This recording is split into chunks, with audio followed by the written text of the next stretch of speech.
হ্যাঁ বন্ধুগণ, আমার এই সৃষ্টি এবং স্রষ্টা মিডিয়া ইউটিউব চ্যানেল থেকে সকলকে স্বাগতম। এখন আছি পোস্তগোলা শ্মশানে। যারা পোস্তগোলা দেখেননি তাদের দর্শনের জন্য দেখানো।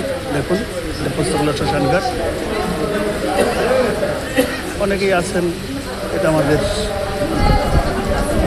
ঢাকা কেন্দ্রীয় শ্মশান, বাংলাদেশের কেন্দ্রীয় শ্মশান। তবে শ্মশানটার অবকাঠামোগত যে বিষয়টা, সেটা খুবই নাজুক, জরাজীর্ণ অবস্থা। এটা ওই দাহ হচ্ছে, ওই পাশে অনেকটা জায়গা আছে। কিন্তু বিষয়টা হচ্ছে যে এই শ্মশানের যেহেতু শহরের কেন্দ্রীয় শ্মশান, উচিত ছিল শ্মশানটা সুন্দর থাকা, সেটা নেই। কেন নেই সেটা আমি বলতে পারবো না। তবে এটা আমাদের বাংলাদেশের কেন্দ্রীয় শ্মশান। এই কেন্দ্রীয় শ্মশান যদি অবস্থা হয় তাহলে কী হবে?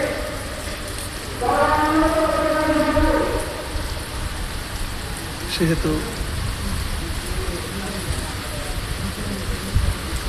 ভিডিওটা দিলাম, যারা এটা দর্শন করবেন বাংলাদেশের এই প্রান্ত থেকে ওই প্রান্ত পর্যন্ত।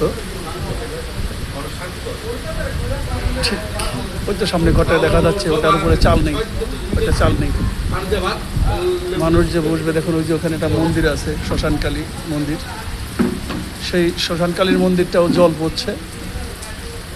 এখন যারা আমার এই ভিডিওটা দর্শন করবেন, সকলের কাছেই আমার সবিনয় নিবেদন থাকবে, আমাদের এই ঢাকা মহানগর বাংলাদেশের কেন্দ্রীয় শ্মশান। এটা যদি কোনো দানবীর বা কারোর পক্ষে সম্ভব হয়, তাহলে আমাদের এই শ্মশানটার উন্নয়নের জন্য আপনি হাতটা বাড়িয়ে দিবেন, যাতে করে আমাদের এই কেন্দ্রীয় মহানগরের শ্মশানটা একটু ব্যবহারের উপযুক্ত হয়। এটা এখনও ব্যবহার উপযুক্ত আছে, কিন্তু জরাজীর্ণ অবস্থা, সেই পুরানো অবকাঠামো, অনেক কিছুরই পরিবর্তন হয়েছে, কিন্তু আমাদের এই মহাশ্মশানের কোনো পরিবর্তন হয়নি। সেই হেতু এই ভিডিওটা আপলোড করে দিলাম।